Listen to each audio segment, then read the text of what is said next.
પ્રણામ કરું છું જેજેશ્રી.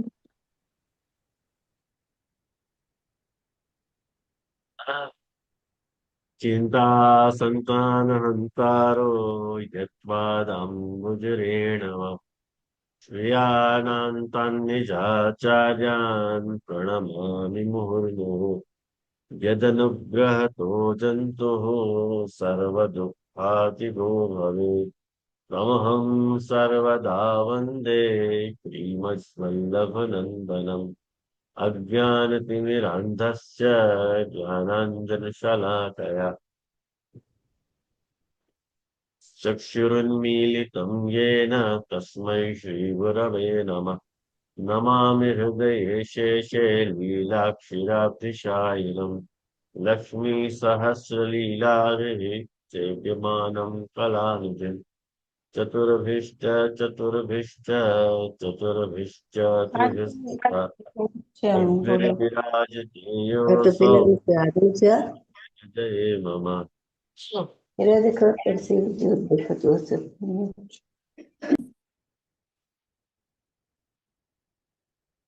विलक्षणोऽयम् आचार्य साकार ब्रह्म स्थापकः जीवोद्धार यत्न परः कृष्णानुग्रह सत्तलः अलौकिक प्रभो भक्तो लोकरित्योपदेशकः समर्पितात्म भावेन लोकवेदोक्तवर्धन। ન્યાસાદેશ આપણે ગુસાઈજીનું વ્યાખ્યાન વાંચી રહ્યા છીએ. 7મા પોઈન્ટ ઉપર આપણે આવી ગયા છીએ અને અત્યાર સુધી આપણે જે શરણાગતિના 6 અંગોની વાત ન્યાસાદેશમાં બતાવવામાં આવેલી કે સર્વધર્મ ત્યાગ, અકિંચનતા, દીનતા, મારાથી અન્યનો ભજન અને એની અપેક્ષા રાખવાનો નિષેધ, દુસ્સાધ્યકારીની ઈચ્છા અને પ્રયત્નનો ઉપશમન અને ધર્માંતરના સંબંધમાં બ્રહ્માસ્ત્ર ન્યાય, આ 6 વાત સમજાવવામાં આવી હતી. અને એના અનુસંધાનમાં આપણે 1, 2, 3 અને 4 ચોથી વાત સુધી આપણે આવ્યા છીએ. હા, બોલો નિશાબેન. જેજેશ્રી, દંડવત પ્રણામ કરું છું. વ્યપોઢમનો અર્થ શું થાય? વ્યપોઢમ વ્યપોઢમ મદ ઇતર ભજન દૂર કરવું, દૂર કરવા. હા, દંડવત પ્રણામ છે. અને આજે આપ ચોદના અને નોદનાનો અર્થ લાસ્ટ ટાઈમ કહ્યો. હા, આજે લેવાનું છે. હા, આજે દંડવત પ્રણામ. તો એ વાત આપણે જે 7મો પ્રસંગ ચાલતો હતો, 7મો પોઈન્ટ આપણે એના ઉપર વિચાર કરતા હતા, એમાં શ્રી પ્રભુચરણ શ્રી ગુસાઈજી આજ્ઞા કરે છે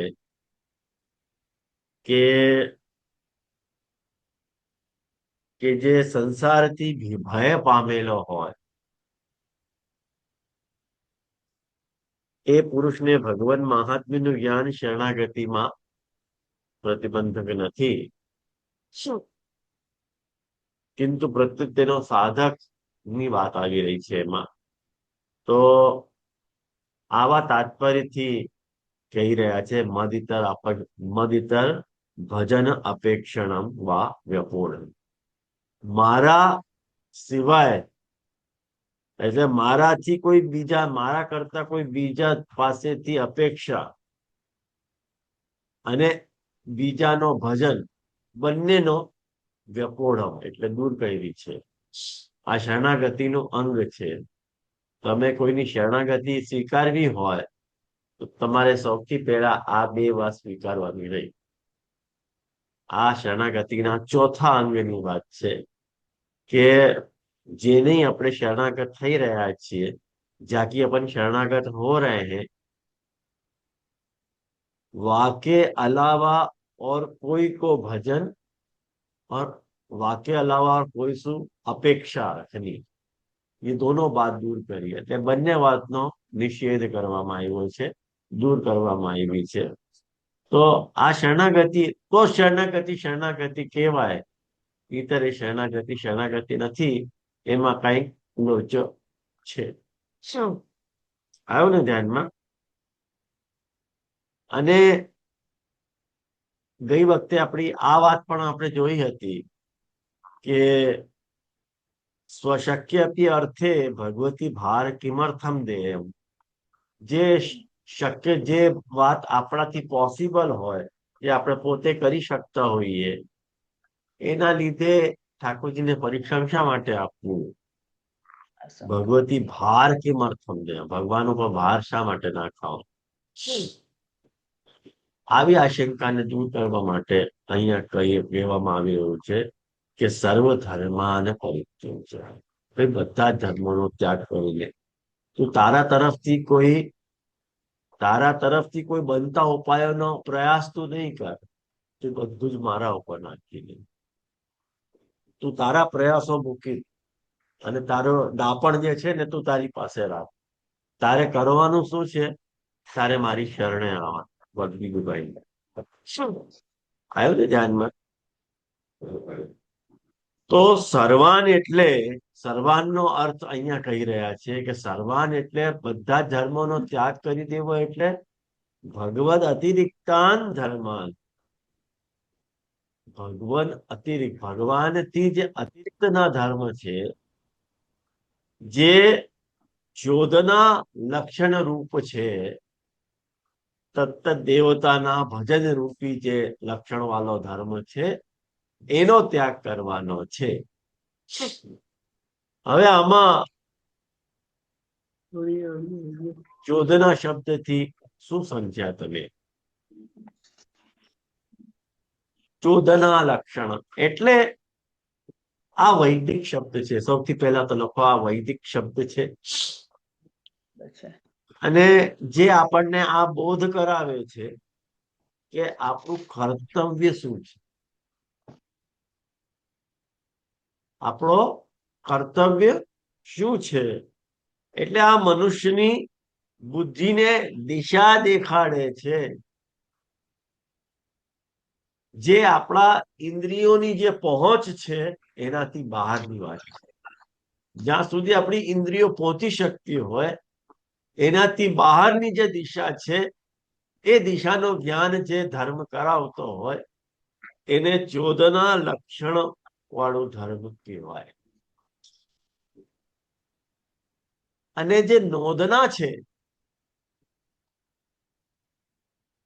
નોંધનાનો અર્થ હોય ભૌતિક રૂપથી કોઈ વસ્તુને ધકેલનો ભાષા શબ્દ, હિન્દી શબ્દ, એટલે ગુજરાતીમાં એને શું કહેવાય? ધક્કા મારવું. ધકેલવાને શું કહેવાય ગુજરાતીમાં? મારી ગુજરાતી વીક જ છે. ધકેલવું જ કહેવાય.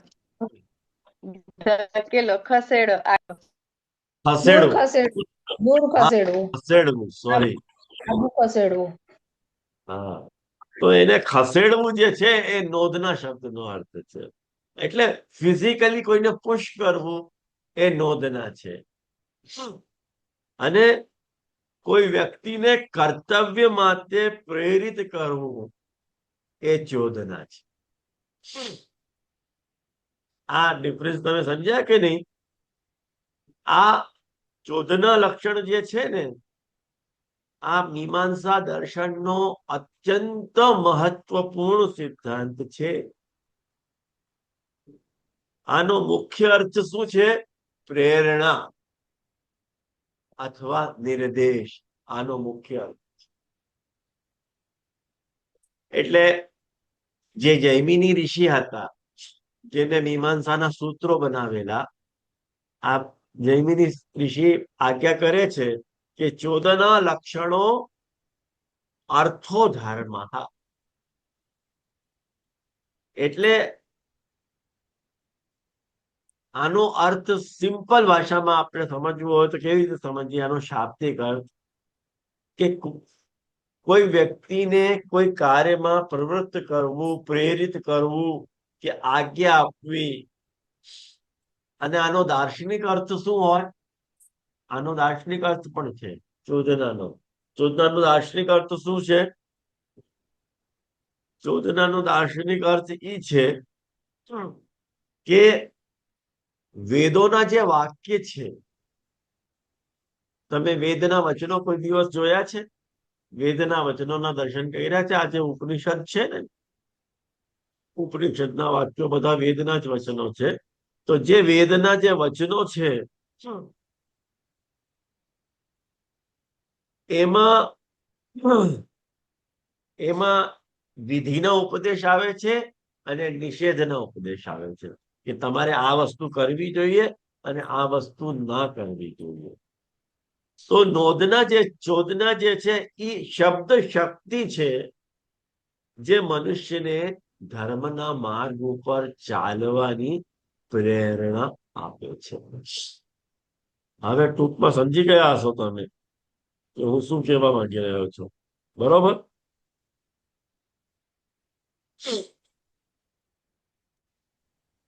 તો શાસ્ત્રોમાં તત્ત દેવતાઓના ભજન કરવા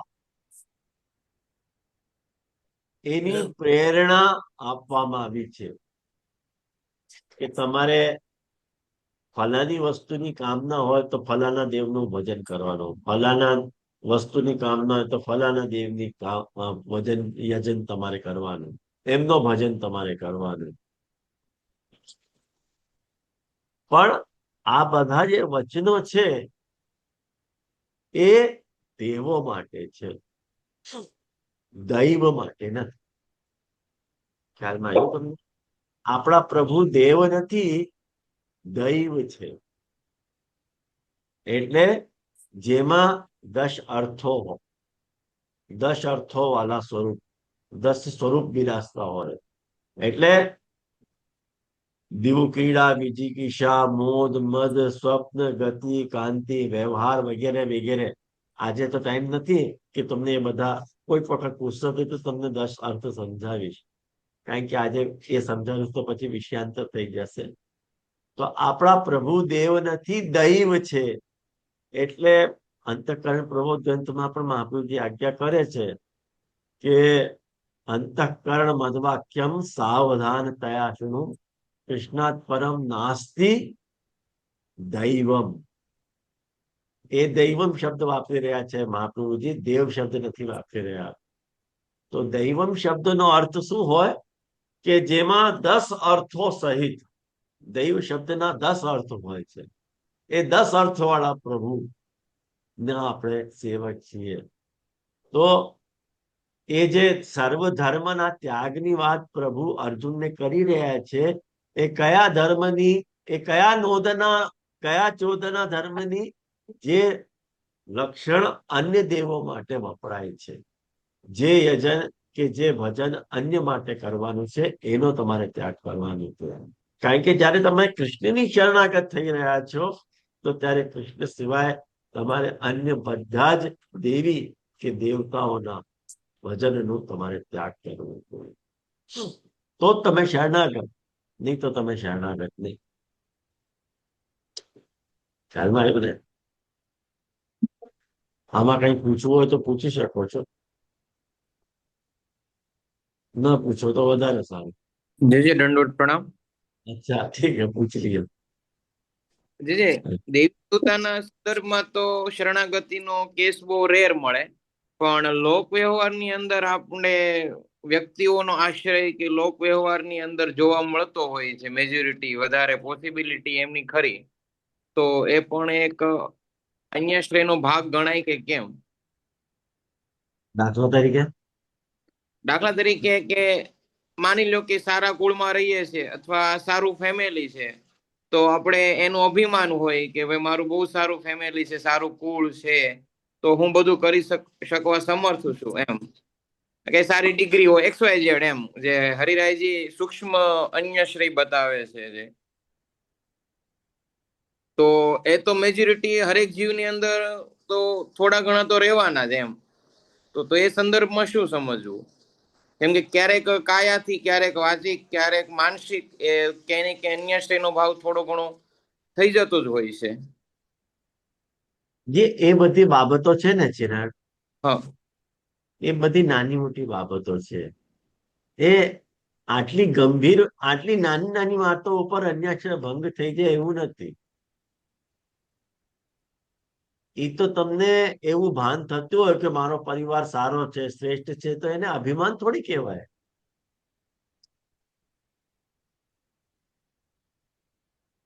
તમે એના ઉપર આશ્રિત છો એમ થોડી કહેવાય. આશ્રય શબ્દનો અર્થ શું હોય? આશ્રય શબ્દનો અર્થ હોય રક્ષણ કરવું, કે રક્ષણ આપવું, આશ્રય આપવાની જે ક્રિયા છે એને આશ્રય કહેવાય. તમે ક્યાં આશ્રય લઈ રહ્યા છો એમ કે મારું રક્ષણ કરી? રક્ષણનો ભાવ તમારા મનમાં છે? જ્યારે તમારા મનમાં રક્ષણનો ભાવ ઉત્પન્ન થાય કે આના થકી મારી રક્ષા થઈ રહી છે, ત્યારે અન્યાશ્રય ભંગ થાય. જ્યાં સુધી તમારા માટે કાર્યની પ્રધાનતાથી કોઈની આગળ તમે જો કાર્ય પ્રધાન છે કે દેવ પ્રધાન છે. જ્યારે તમે ડોક્ટર પાસે ગયા અને તમે કહો છો કે આ ડોક્ટર બહુ સારો છે, આ મારો ઈલાજ કરી દેશે, એ અન્યાશ્રય નથી. કારણ કે તમે એની પાસે જઈએ જ એના માટે રહ્યા છો કે બીજો કોઈ ઈલાજ કરવા માટે પોસિબલ નથી, અવેલેબલ નથી. તો તમારા માટે તમારી પ્રધાનતાથી તમે એની પાસે જઈ રહ્યા છો, રોગ નિવૃત્તિની પ્રધાનતાથી, તો અન્યાશ્રય નથી. જ્યારે તમે આવી ભાવનાથી એની પાસે જાઓ કે તું જ કરી શકે, તારા સિવાય બીજું કોઈ કરી જ ન શકે, મને તારો જ આશ્રય છે, હું તારી શરણાગત છું, આવા બધા વચનો તમે બોલો તો અન્યાશ્રય કહેવાય. તો બહુ નજીવી નાનકડી વાતો છે, એના ઉપર અન્યાશ્રય ભંગ નથી થતો. બહુ મોટી વાતો. જે દંડવત પ્રણામ. જેમ કે પેલી ડોશીએ પેલાને કીધું હતું કે ભાઈ તે મને જીવાડી, તો એ અન્યાશ્રય થઈ ગયો ને વાર્તાજીમાં આવે છે. એકચ્યુઅલી નીલાબેન, તમે બહુ ઇમ્પોર્ટન્ટ પ્રશ્ન પૂછ્યો તમે કે તે મને જીવાડી. એ જ વાત કરો છો ને? હા હા એ પ્રસંગની જ વાત કરો છો ને? હા હા હા, તો એ પ્રસંગમાં એ ડોકરીએ કોઈ આવા નિરીહ ભાવથી કીધું હતું. એમાં કોઈ એનો અન્યાયનો ભાવ નતો, પણ લોક શિક્ષા માટે એનો ઉદાહરણ આપવામાં આવ્યું છે. આપણે લોક ચાલુ ભાષામાં નથી, અરે યાર તેને મૂકો બચાયો, યાર તેને મૂકો કરો, તો અન્યાશ્રય થોડી हो जावे. अब तो कोई इतना गंभीर भाव नहीं होगा, लेकिन वैष्णव सृष्टि ने આ વાતનું ભાન રહેવું જોઈએ કે કઈ વાત કઈ રીતે કયા પ્રકારથી બોલવાથી અન્યાશ્રય. જ્યારે તમે એને સર્વસ્વ સમજીને, સર્વસ્વ જાણીને તમે એનો આશ્રય કરી રહ્યા છો, જેવી રીતે વૈષ્ણવો અન્યાશ્રય કરે છે કે પોતાના કુલદેવનો કે કુલદેવીનું નિયમાનુસાર ઠાકોરજીના ઉપસ્થિતિમાં એમનું જયારે યજન કરે છે, આ શુદ્ધ અન્યાશ્રય છે, શુદ્ધ અન્યાશ્રય. અને એનો પાપ જે લાગે છે ને, એનાથી તો છુટકારો મળે જ એમ નથી. કોઈ નહીં બચાવી શકે, કોઈ નહીં, મહાપ્રભુજી પણ નહીં, તમારા આ અપરાધથી. કારણ કે તમે જાણી જોઈને કરી રહ્યા છો આ અપરાધ. તમને ખબર છે કે આ નથી, ન કરવું જોઈએ, પણ તમારી મસ્તીથી તમે કરી રહ્યા છો, તમારી ફિતૂરથી તમે કરી રહ્યા છો, એટલા માટે બાધક છે. એટલે બહુ મોટો અપરાધ કહેવાય આ બધો. હા, જય જય દંડવત પ્રણામ. કે વાર્તાજીમાં એવું આવે છે ને પછી કે છે કે એને અન્યાશ્રય કર્યો એટલે જરા સમજ્યા તો સારું થયું, એમ ખ્યાલ આવ્યો. સાચી વાત છે. આ બિચારીને કોઈ ગંભીર बात नहीं कर दी थी डोकरी ने, बेचारी ने साधारण बात करी थी कि तेने मुझको जिवाई, लेकिन क्या मुझको रूप ऐसा खड़ो करके विष्णु को समझाना जरूरी है ना. बाकी मोको नहीं लगे माने ये कहने से अन्याश्रय हो जाए, तो आपको ऐसा भाव नहीं હતો ડોકરી को. लेकिन બોલવામાં આપણે કેવી સાવધાની રાખવી જોઈએ એ બાબતનો ત્યાં નિર્દેશ છે. મને એવું લાગે છે પર્સનલી. હવે તમે જે વિચારતા હો, તો નિશા એવી પણ રીતે હા બોલ. આપણે કોઈ ડોક્ટર ની ટ્રીટમેન્ટ લેતા હોય કે કોઈ સારું સજેશન આપ્યું તો કે સારું કર્યું તમે આવી ગયા તો હું જીવી ગઈ, ડોક્ટર સારો હતો તો હું જીવી ગઈ. હવે એ તો એક વ્યવહારિક ફોર્માલિટી ના ભાવથી છે કે એણે જીવાડી દીધી એ ઉદ્દેશ્ય ન હોઈ શકે ને એની અંદર. એ જ વાત છે. એ તો કોઈ અન્વેષણ અને નથી. આજે તો આપે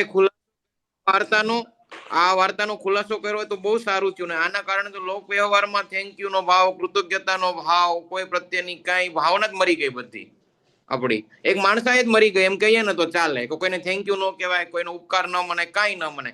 હવે લોક અરે વ્યવહારની અંદર ઉપકાર છે કે શું કેવું એ તો એક નોર્મલ બાબત થઈ ગઈ.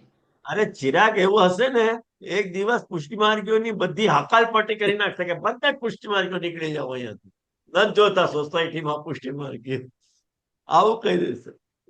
અને એક બાજુ પુષ્ટિ માર્ગ કહીએ છીએ કે પ્રભુ તો સામેથી કૃપા કરવા પધારે, પણ જો પ્રભુ જીવ પાસે આટલી બારીક બારીક જો વસ્તુની ડિમાન્ડ કરે તો જીવ શરણાગત જ ન થઈ શકે. એ જ તો વાત છે. તમે તમારી નિત્યની પૂજન પ્રણાલીમાં જયારે તમે એમને માન આપો છો ઠાકોરજીની હયાતીમાં, એનાથી વધારે અપમાન ઠાકોરજીનું નથી થતું. એનાથી વધારે અપમાન ઠાકોરજીનો પોસિબલ જ નથી. અને એનો તમારે ભોગવવું પડશે. શું એટલે એટલે કહેવામાં આવે છે કે ભાઈ બ્રહ્મસમન લેતા પહેલા સાવધ રહ્યો. એટલે તમારી ચાદર મેલી છે ને તો કઈ વાંધો નથી, પણ ધોવાઈ ગઈ ને તો પછી દાગ પડવાની સંભાવના પ્રબળ થઈ જાય છે. પણ જરા પણ ટપકા પડશે તો પછી દાગ સ્પષ્ટ દેખાશે. આટલી સાવધાની તો તમારે રાખવી જ પડશે. તો બંધાયા કેમ? ખ્યાલમાં આવે ને? અને એક વાત કહું ચિરાગ, આ જે નિયમ છે ને કેવલ પ્રભુ માટે હોય એવું નથી. આપણા લૌકિકમાં પણ કોઈ વાઈફ હસબન્ડ ના કોઈ એક ફ્રેન્ડ થી દરરોજ હાય કરતી હોય, હાય મેસેજ મોકલતી હોય, હાય ગુડ મોર્નિંગ, બીજું કઈ નહીં, ખાલી આટલું જ મેસેજ મોકલે તો પૂજનની વાત તો દૂર રહ્યો. પૂજનની વાત તો રોજ એના ઘરે જતી હોય, એને આરતી ઉતારતી હોય, આપણે તો ત્યાં સુધી કરીએ. ઠાકોરજીને કેટલું માઠું લાગતું હશે. આનાથી વધારે પાપ કોઈ પોસિબલ જ નથી. ઠાકોરજીનો અભિમાન ધોવાય એટલે ઠાકોરજી બહુ ગુસ્સે થાય છે. એટલા માટે આને ઠાકોરજી નંદરાયજીને પણ નથી છોડતા. નંદરાયજીને પણ અન્યાશ્રય થયો હતો તો અંબિકાવનમાં જયારે પૂજન કરવા પધાર્યા નંદરાયજી, તો એમને વરુણ લોકમાં ઘસીટીને લઈ ગયો પગ પકડીને. શા માટે એમને નંદરાયજીને ભોગવવું પડ્યું? અન્યાશ્રયના કારણે. ઠાકોરજીને સહન નથી થતું. હું છું ને, શાહરૂખની ફિલ્મ હતી ને મેં હું ને, મેં હું છું તો મને ગણો ને, મને કેમ અવોઇડ કરો છો તમે? એવી રીતે દરેક ઠેકાણે આપણે જયારે મહાપ્રભુજીના માર્ગમાં આપણે રહી રહ્યા છે તો મહાપ્રભુજીને વિચારવું જોઈએ કે મહાપ્રભુજી છે ને, મહાપ્રભુજી જે આજ્ઞા કરે એ જ કરવાનું, મહાપ્રભુજી જેની ના પડે એ નહીં કરવા.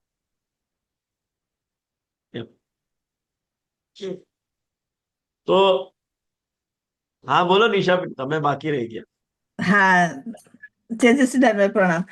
આ ચોદના અને બેક ટુ ચોદના અને નોંદના.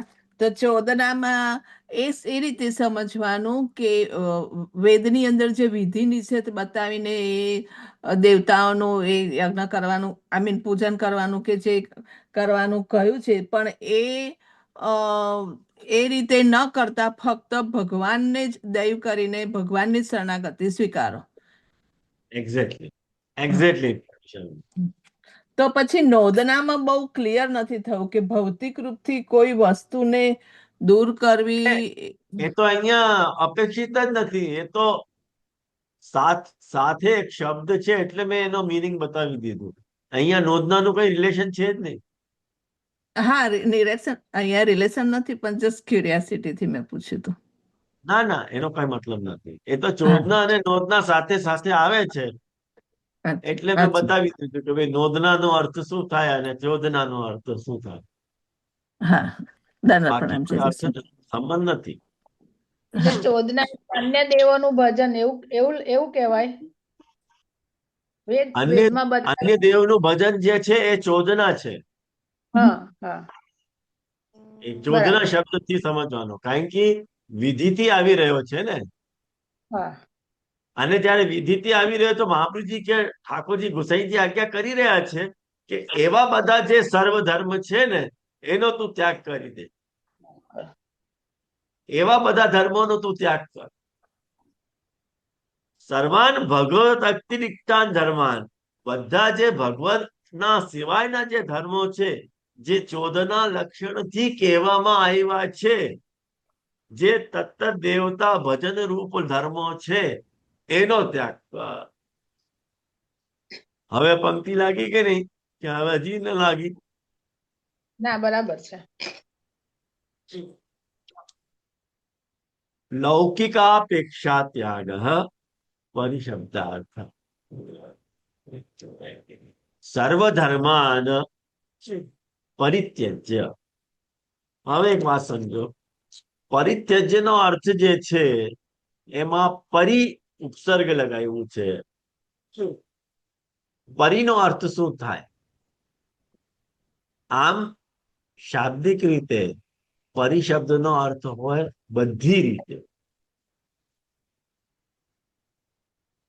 બધી રીતે એટલે સમ્યક પ્રકારથી ત્યાગ, પરિત્યાગ, સર્વ પ્રકારેણ ત્યાગ, બધી રીતથી ત્યાગ. પણ અહીંયા પરિશબ્દનો અર્થ શ્રી ગુસાઈ બાવા પ્રકટ કરી રહ્યા છે કે લૌકિકા અપેક્ષા ત્યાગ. એ પ્રભુ પાસે લૌકિક અપેક્ષા રાખો, જે તમે રાખવાનો વિચાર કરી રહ્યા છો એનો ત્યાગ. લૌકિક અપેક્ષાનો ત્યાગ એ પરિત્યાગ છે. ઠાકોરજી પાસે કેવલ અલૌકિક અપેક્ષા રાખો, લૌકિક અપેક્ષા ન રાખો.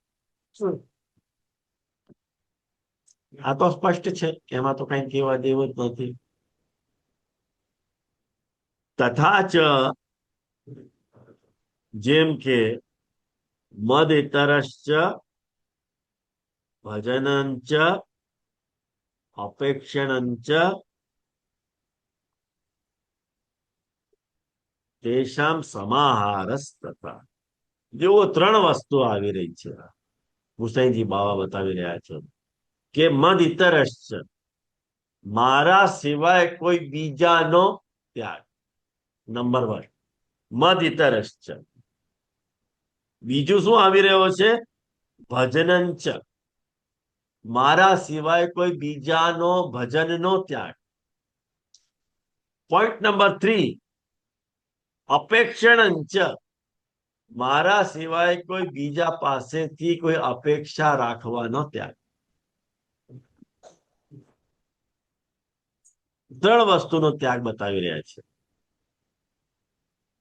આવ્યો ધ્યાનમાં?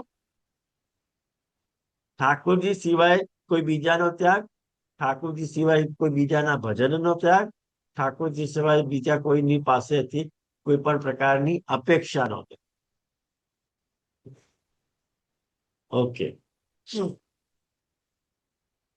તેષામ સમાહાર, એટલે એનો સમાહાર કરી લ્યો. સમાહાર એટલે એનો બંચ બનાવી લ્યો, ગ્રુપ બનાવી લો. આ ત્રણેયનો ત્યાગ કરવાનો વાત છે અહીંયા, એમ ગુસાઈ બાવા આજ્ઞા કરી રહ્યા છે. ત્રણેયનો સમાહાર કરી લો. એવમ સતી, એવું હોવાથી, સુશક્ય ઇત્યાશક્ય ચ અર્થે હરિરેવ શરણમ ઇતિ જ્ઞેયમ ઇત્યર્થ. એટલે કોઈ સુશક્ય અર્થ હોય, જે તમારાથી કરવું પોસિબલ હોય, અને જે તમારાથી કરવું પોસિબલ ના હોય, અશક્ય અર્થ. હરિરેવ શરણમ, મારે તો શ્રી હરિની શરણ છે. ઇતિ કે આ વાત તમારે ધ્યાન રાખવાની. કોઈ પણ શક્ય એટલે શક્ય પરિસ્થિતિમાં કે અશક્ય પરિસ્થિતિમાં હું સદા શ્રી હરિની શરણ છું. એ વાત અહીંયા સમજાવી રહ્યા છે. જો એવું તમે નહીં સમજો, જો આવું અર્થ તમે તમારા મગજમાં નહીં બેસાડો, તો અન્યથા શરણ પદાર્થ અભાવ ઇતિભાવ, તો તમે શરણ પદાર્થ તમને સમજમાં જ ન આવ્યું એવો અર્થ થઈ રહ્યો છે. શરણ પદાર્થનો જ અભાવ છે. એટલે શું શરણાગતિ છે એ તમે સમજ્યા જ નથી.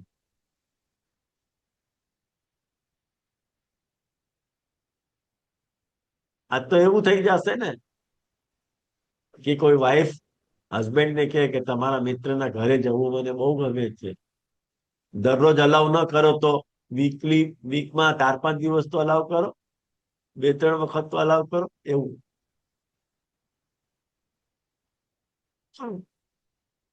હું વારંવાર એ માટે બોલી રહ્યો છું આ વાત કે લોકો માનતા જ નથી. મને એકદમ ઘસીને ના પાડી દે, આપ કેટલું પણ કયો છે. અમે એનું ભજન બંધ નહીં કર્યું. અમારે તો દેવી સાથે આત્મસાત છે. ઓહો, દેવી સાથે આત્મસાત છે. દેવી તમારો ઉદ્ધાર કરશે. દેવી પાસે અપરસ બહુ હોય, એ વાતનું ધ્યાન રાખજો. મેં કહ્યું નહીં એમને. દેવીને અપરસ તો તમારાથી પડાતી જ નથી. આવ ઠંડા સોલા તમે કોઈ દિવસ સ્નાન કરતા જ નથી, અને દેવી કોપાયમાન થઈ જશે તો શું કરશો? પૂજન કરવાથી દેવી પ્રસન્ન ન થતી. દેવીને શુદ્ધતા જોઈએ.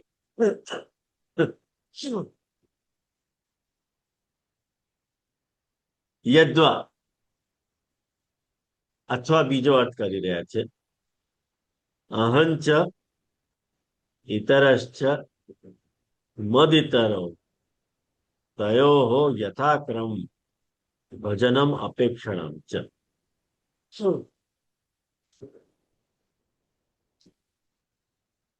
અથવા તો એવો અર્થ કરી લ્યો કે હું અને અન્ય અને બંનેનો ભજન અને બંનેની અપેક્ષાનો પરિત્યાગ.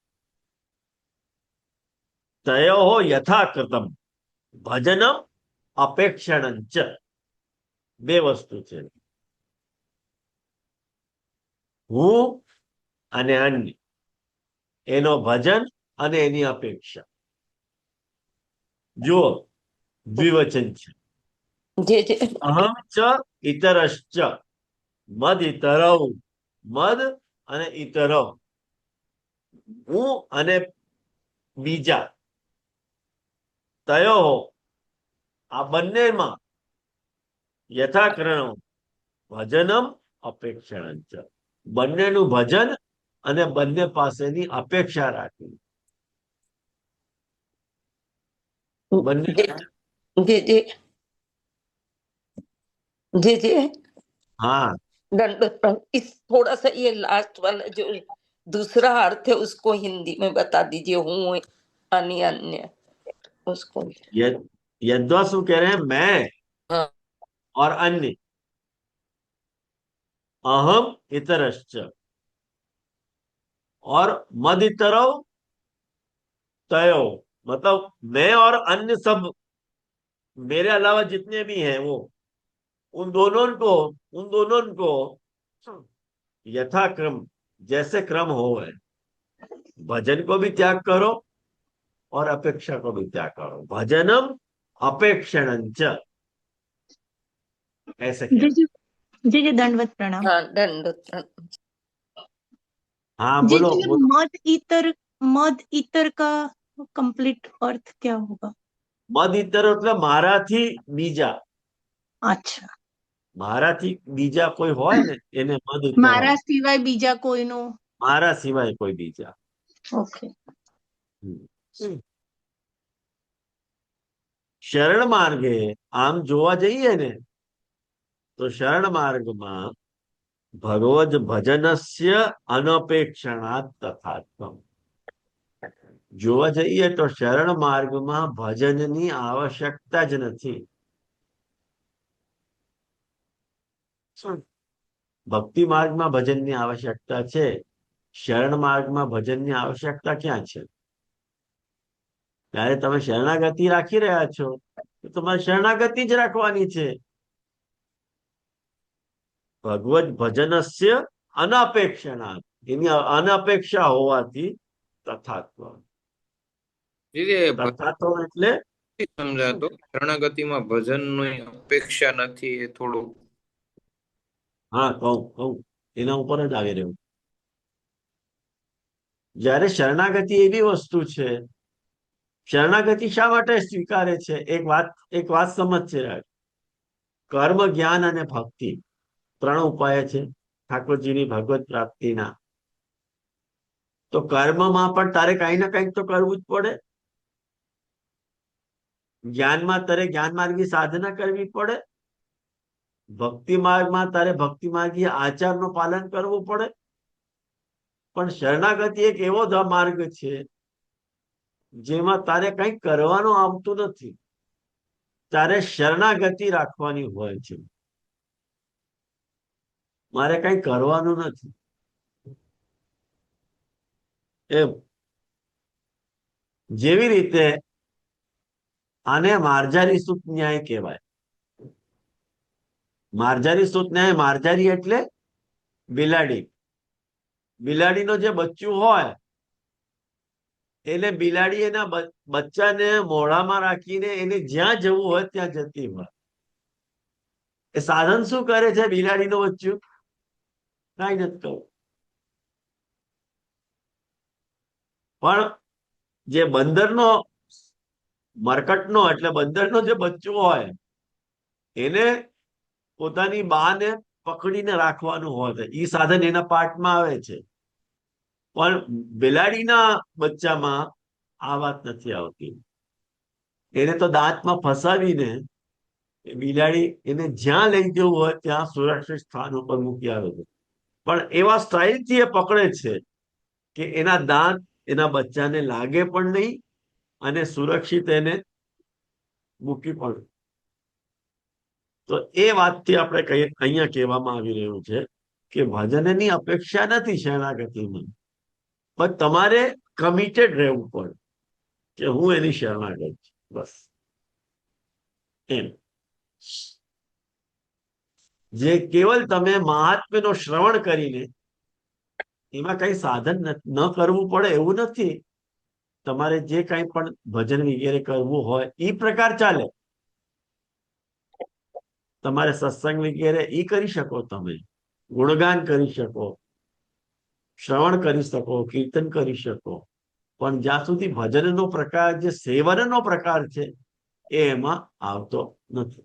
એટલે જે એવું જ સમજવાનું રહ્યું કે ભગવત પ્રાપ્તિના જે તે સાધનો છે, કર્મ, જ્ઞાન, ભક્તિના કોઈ પણ સાધનની અહીંયા ડિમાન્ડ નથી રહેતી ઠાકોરજીને. માત્ર શરણાગતિની ડિમાન્ડ રહેશે. એટલે શરણાગતિને ટકાવવા માટેના સાધનો આપણે કરવાના છે. બસ બસ એવા સાધન કરવાના. એટલે આ જ ન્યાયથી પછી અર્જુનનો આજ્ઞા કરી હતી કે સર્વધર્માન પરિત્યજ્ય. હવે આપણે પૂરી નથી થઈ ને ટોપિક?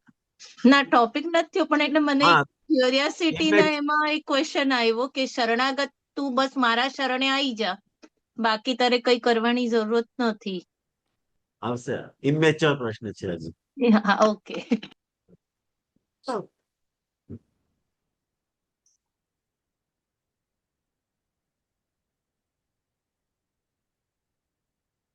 ચરણ માર્ગે ભગવદ ભજનસ્ય અનપેક્ષણા તથાત્વ.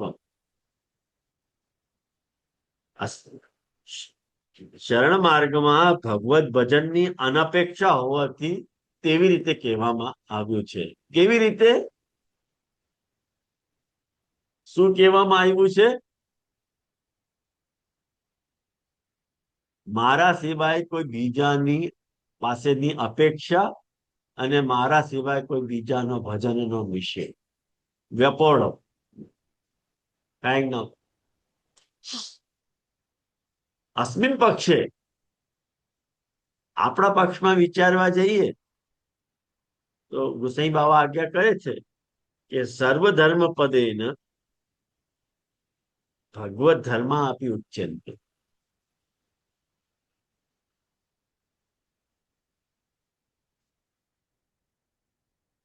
સર્વધર્મ પદથી ભગવત ધર્મ પણ સમજી લેવો, ભગવત ધર્મનો પણ ત્યાગ. આ ગુસાઈજીની પંક્તિ મને સ્પષ્ટ નથી, અસ્પષ્ટ છે મને, એટલે એ પંક્તિના વિષયમાં કઈ મને પૂછતા નહીં, મને પોતાને શંકા છે. એના પછીની પંક્તિનો ખુલાસો કરી દઈ, એના ઉપર વિચાર કરીને પછી સમજાવી, કારણ કે અન્યથા વ્યાખ્યાન કરવું એ મારા પાઠમાં ગુના છે. તો એ તમે એમને એમ રહેવા દો, કારણ કે ભગવત ધર્મનો ત્યાગ જે છે એ તો કેવી રીતે પોસિબલ થાય? એટલે ગુસાઈજી અહીંયા કહેવા શું માંગી રહ્યા છે એ સમજાતું નથી. અસ્મિન પક્ષે, જયારે આપણા પક્ષમાં વાત, આપણા અર્થમાં આ સર્વધર્માન પરિત્યજ્યનો અર્થ લઈએ તો ભગવત ધર્મનો પણ ત્યાગ કરી દેવો એમ અર્થ લેવો, એમ ગુસાઈ બાવા આજ્ઞા કરી રહ્યા છે. એ કયા સંદર્ભનો વિચાર કરીને ગુસાઈ બાવા આજ્ઞા કરે છે એ સમજાતું નથી. ખેર, ભગવદ વાક્ય વ્યાખ્યાનત્વેન મત્શબ્દ પ્રયોગ.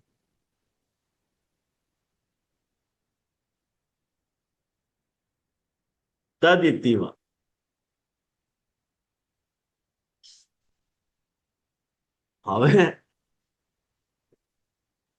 હવે એક વાત ધ્યાનથી સમજો. ન્યાસાદેશનું મૂળ વચન તમારી પાસે છે ને? મૂળ શ્લોક ન્યાસાદેશે શું ધર્મ ત્યજ, એ કાઢો, એ શ્લોક કાઢો. ન્યાસાદેશે શું ધર્મ ત્યજન વચન તો અકિંચનાધિક્રિયોક્તા કાર્પણ્યમ વા અંગમુક્તમ મદિતર ભજન અપેક્ષણમ વા વ્યપોઢમ દુસ્સાધ્ય મદિતર ભજન અપેક્ષણમ વા વ્યપોઢમ. એમાં મદિતર, મારાથી કોઈ બીજાનો, આ વચન કોણ સમજાવી રહ્યું છે? આ શરણાગતિના 6 અંગોની વાત સમજાવી કોણ રહ્યો છે? મહાપ્રભુજી.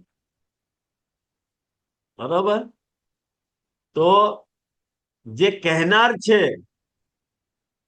તો મત શબ્દનો અર્થ મહાપ્રભુજીમાં લાગી જશે કે નહીં?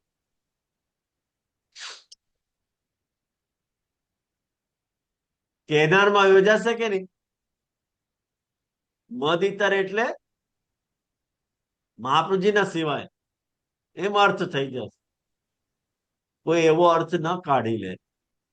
એનો ખુલાસો ગુસાઈજી અહીંયા કરી રહ્યા છે કે ભગવદ વાક્ય વ્યાખ્યાન એના મત શબ્દ પ્રયોગ. ભગવદ વાક્યોનો વ્યાખ્યાન આપશ્રી કરી રહ્યા છે એટલે મત શબ્દનો પ્રયોગ કર્યો છે, અન્યથા તદ શબ્દનો પ્રયોગ કરવો જોઈએ. તદ વાત કોઈને કેટલું સમજાયું મને ખબર નથી. नहीं समझा સમજાયું છે જે. नहीं, समझ मुझे पड़ी। थोड़ा, मुझे नहीं समझा महाप्रभु जी, ये शंका थी क्या? जी जी, हाँ बोलो. ये जो गुसाइन जी बोल रहे हैं कि महाप्रभु जी के सिवाय वैसा नहीं सोचना चाहिए, वैसा बोल रहे हैं ना? नहीं, महाप्रभु जी ने वैसे ही व्याख्यान किया है ना. हाँ मदितर भजन अपेक्षणम वा व्यपूढ़म. हाँ, तो मदितर नहीं कहना चाहिए तो महाप्रभु जी को अच्छा वैसा, तदितर कहना चाहिए तो. ओके, अच्छा समझा जी, मदितर क्यों कही भाई? मदितर मतलब महाप्रभु जी के, महाप्रभु जी से अलावा हाँ अन्य को भजन और अपेक्षा को त्याग, ऐसा थोड़ी अर्थ है. अच्छा, ठाकुर जी के शु अन्य जो है वासु अपेक्षा और वाक्य भजन के त्याग की बात चल रही है। महाप्रभु जी आपने आपको क्यों ला रहे हैं बीच में भाई? गुसाई जी कह रहे हैं कि भाई कंफ्यूज मत हो जाओ, ठाकुर जी के वचन को व्याख्यान कर रहे हैं, वाह अशेषु मत शब्द को प्रयोग कर दिया है, वाह आवेश में, अन्यथा तत् शब्द को अर्थ करना चाहिए। दंडोत प्रणाम जी, आप क्लियर हो। अब क्लियर हुआ ना?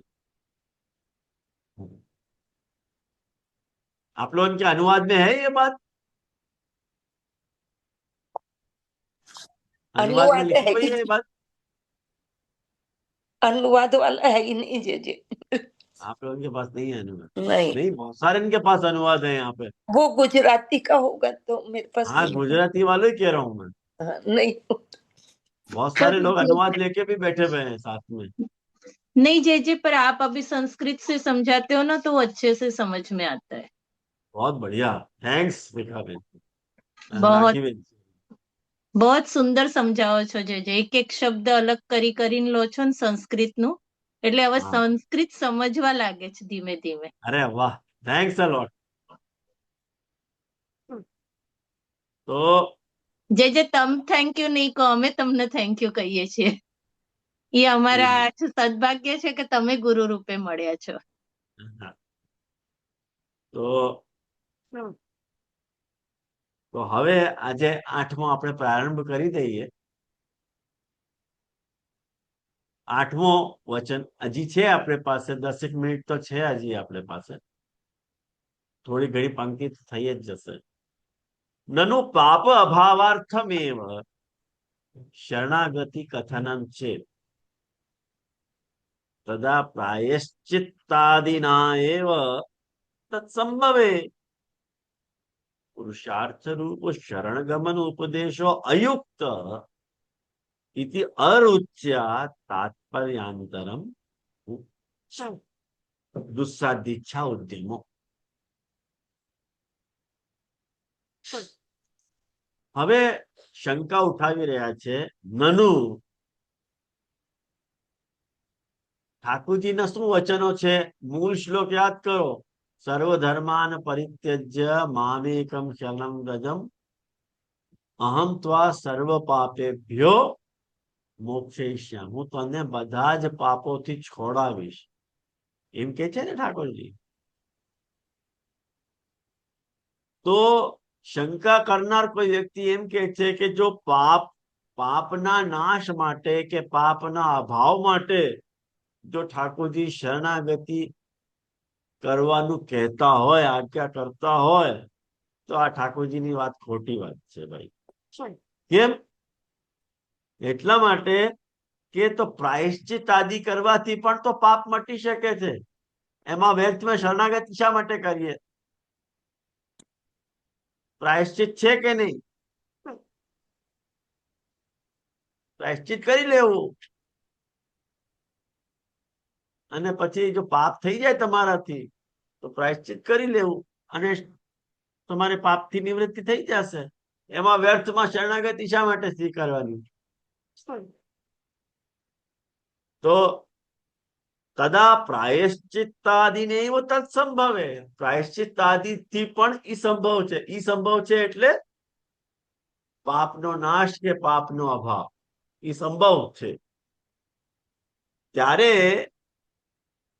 પુરુષાર્થ રૂપ શરણગમન ઉપદેશ, જે પુરુષાર્થ રૂપ જે શરણગમનનો ઉપદેશ આપી રહ્યા છો એ અયુક્ત છે, બરોબર નથી। જ્યારે એવી કોઈ શંકા કરે, ઇતિ અરુચ્યા, એ વાત પસંદ ના આવી ગુસાઈજીને, અને એનો બીજો તાત્પર્ય સમજાવી રહ્યા છે કે ભાઈ તમે સમજ્યા નહીં, અમે શું કહેવા માંગી રહ્યા છીએ। દુસ્સાધ્ય ઈચ્છા ઉદ્યમો વા ક્વચિત ઉપશમિતો,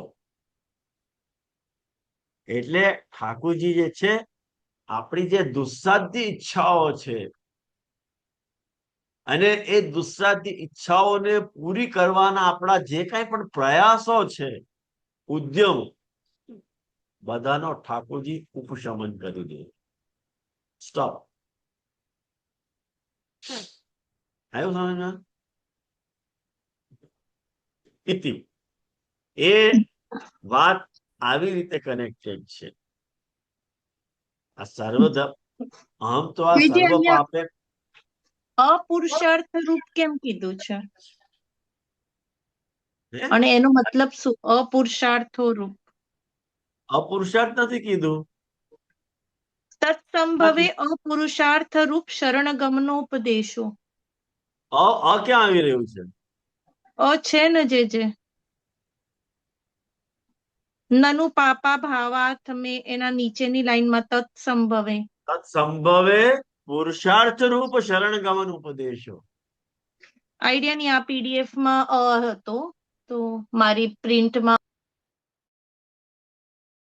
મારામાં પણ પ્રિન્ટમાં છે. મારામાં પણ. હા, એવી નથી. અપુરુષાર્થ PDF રૂપ में લખેલું છે. है PDF. એવું સંભવ હોવા જો હોય તો એ પરિસ્થિતિમાં પુરુષાર્થ રૂપ જે શરણ ગમનનો જે ઉપદેશ છે એ અયુક્ત છે એમ કહેવા માંગી રહ્યા છે.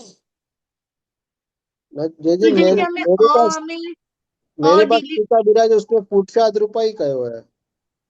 हाँ હે? तो पीडीएफ में गलत है शायद। मेरे पास पुस्तक विराजे ना न्यासा देश को वहां में हाँ। पुरुषार्थ रूप शरण गमनोपदेश अयुक्त ही कहो है, वो पुरुषार्थ तो मैं रूप ही कहो है। हाँ, અપુરુષાર્થ આવી નહીં શકે. नहीं नहीं पुरुषार्थ बैठे. रूप पुरुषार्थ रूप ही है एक बात समझो, सीधी बात समझो आनंद जी, जी। कि शरण गमन उपदेश अपुरुषार्थ कैसे हो सके? हाँ शरण गमन को जो उपदेश है वो तो पुरुषार्थ है, वो अपुरुषार्थ कैसे कह सको तुम? तब तो मैंने लाइन पुरुष के प्राप्त करने लायक अर्थ नहीं है, वो अपुरुषार्थ है ना. तो क्या शरण गमन रूपी उपदेश अपुरुषार्थ है? प्रिंटिंग मिस्टेक है. हाँ यूं जी कह जी रहे हैं, मिस्टेक है। यूं कह रहे हैं कि पाप के अभाव के लिए जो शरणागति को कथन है, हम तो सर्व पापेभ्यो मोक्षयिष्यामि मां शुच, तो वो जो ठाकुर जी पाप की निवृत्ति के लिए शरण आने के लिए जो आज्ञा कर रहे हैं वो हमको नहीं लगे बराबर है. क्यों नहीं लगे बराबर हमको? क्योंकि वो तो प्रायश्चित आदि करने से भी पाप की निवृत्ति हो जाए है, तो व्यर्थ में ये पुरुषार्थ रूप शरणागति हम क्यों करें? ये आशंका है. मुझको लगे आपको ध्यान में आए होगा. हाँ जैसे मतलब प्रायश्चित से ही काम हो जाए तो ये शरणागति में क्यों पढ़ना यो? जो तो कह रहे हैं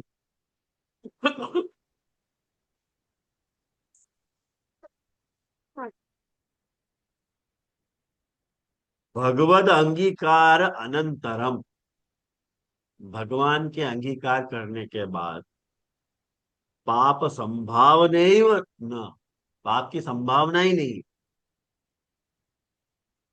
पाप संभावनैव न, कदाचित संभव है, जो कदाच कोई पाप रह जाए, चलो तत्संभव है मतलब पाप संभव है. कदाचित पाप संभवे भी प्राचीन प्रारब्ध से, जो तुम्हारा प्राचीन प्रारब्ध है, प्रारब्ध को अर्थ जानो ना, प्रारब्ध को अर्थ क्या हो? प्रकर्षेण आरब्ध, अच्छी तरह से तुमको फल देने के लिए जो शुरू हो गयो है वहां को अपनो प्रारब्ध कहेवाय. सारी रीते जे शुरू थयो छे, आरब्ध એટલે આરંભ થયો છે, પ્રારબ્ધ એટલે બહુ સારી રીતે જે પ્રારંભ થઈ ગયો છે, આરંભ થઈ ગયો છે એને પ્રારબ્ધ કહેવાય. એ પાપ રૂપી ફલ કે પુણ્ય રૂપી ફલ, પ્રારબ્ધ બંને હોઈ શકે, પાપ પણ હોઈ શકે અને પુણ્ય પણ હોઈ શકે. તો તમારા કોઈ પ્રાચીન એવા કોઈ પ્રારબ્ધ હોય જેના લીધે તમને એવું લાગતું હોય, પણ ગુસાઈજી આજ્ઞા કરે છે કે એ તમારા પ્રાચીન જે પ્રારબ્ધ છે ને એ જે પાપ છે ન પ્રાયશ્ચિત્તાદિના નિવૃત્તિ, એ પ્રાયશ્ચિત્તથી નિવૃત્તિ નથી થતા. કિંતુ ભગવતે, ભગવાનથી જ થાય છે. એવમ સતી, એવું હોવાથી તરતી બ્રહ્મ હત્યા યો અશ્વમેઘેન યોજતો. આ ગુસાઈજી જે છે કૃષ્ણ યજુર્વેદની તૈત્રી સંહિતામાંથી આ વચન કોટ કરી રહ્યા છે. શું વચન છે? કે બ્રહ્મ હત્યામાંથી તરી જાય છે વ્યક્તિ જે અશ્વમેઘ યજ્ઞ કરે છે. આનો સંદર્ભ અહીંયા શું છે એનો વિચાર આપણે એક ક્લાસમાં કરશું. આજે અહીંયા રાખીએ. બરોબર? બીજું કઈ પૂછવું છે? ના જીજે. जीजी प्रणाम। ये जो हाँ। कौन सा लिखा है ना शतपथ, वो पूरा नहीं समझ में आया। शतपथ, वाह, कहाँ लिखो है शतपथ? वो है ना 12, 3, 1, 1, वो पीडीएफ में है। में तो नहीं है. आप अनुवाद बांच रहे हो क्या? नहीं नहीं, वो जो आपने बोला ना पहले, તમે બોલ્યા ને કે તરતી બ્રહ્મ હત્યા યો અશ્વમેઘેન યજતે, એના પછીની લાઈનમાં છે ये तो શતપથ. तैतीस संहिता, ये शतपथ ब्राह्मण છે. अच्छा, ओके, शतपथ ब्राह्मण, ओके। हाँ, जी शतपथ जी, ब्राह्मण प्रणाम। એ ગ્રંથ છે. એ ગ્રંથનું નામ છે શતપથ બ્રાહ્મણ. એના 5મા ખંડમાં 3જા પ્રપાઠકમાં 12મો અનુવાકનો પહેલો શ્લોક છે આ. जी जी जी, પણ શતપથ બ્રાહ્મણ તો મૂળમાં તો નથી લખ્યું. તમે ક્યાંથી લઈ આવ્યા એવા? जी जी, पीडीएफ में है, ब्रैकेट में ब्रैकेट में है। अच्छा, पीडीएफ में है. हाँ, ओके. मूल ग्रंथ में तो नहीं है, मेरे में भी नहीं है जीजे। भले तो उल्लेख दे दिया होगा हमें, ओके। तो आज यहाँ रखे. मेरा स्टिल हो गया का? हाँ, वीडियो स्टिल हो गया। हाँ, कोई बात नहीं, स्टिल रहने दो. मेरी आवाज सुनाई दे रही है? हाँ जीजे, क्लियर। हाँ ठीक है, चलो तो आश्रय को पद कर लें अपन. चढ़इन चरणन केरो भरोसो, चढ़इन चरणन के श्री वल्लभ नख चंद्र छटा बिन, सब जग माज अंधेरो भरोसो, चढ़इन चरणन के साधन और नहीं कली में, जासु होय निबेर. सूर कहा कहे जीवदया दरो, बिना मोल को चेरो भरोसो, इन चरणन के. दंडोत प्रणाम जे जे। પ્રણામ हाँ, જય जय जय दंडवत प्रणाम। प्रणाम जीजे। प्रणाम जय जय नंद बाबू की जय जय दंडोत प्रणाम। दंडवत प्रणाम जय जय। કેમ છેલ્લે તમે વિડિયો ખોલ્યો? કોને મેં? प्रणाम આવું નહીં ચાલે હો, બધાએ શરૂઆતથી જ ખોલવાનો વિડિયો. હું ક્લાસમાંથી બહાર કરી દઈશ. પહેલો તો પણ આપ ચાલુ થઈ ગયો હતો ને ક્લાસ એટલે મેં પાછો બંધ કરી દીધો. ના, એવું નહીં રાખવાનું. ભલે ચાલુ થઈ ગયો તો શું થયું? લેટ તો લેટ, વિડીયો ચાલુ રાખવાનો. હા જે કાઢતા નહીં, રાખજો એમને. હા, તો પછી તમે પણ ઓફ. જે પંચાંગ પ્રણામ.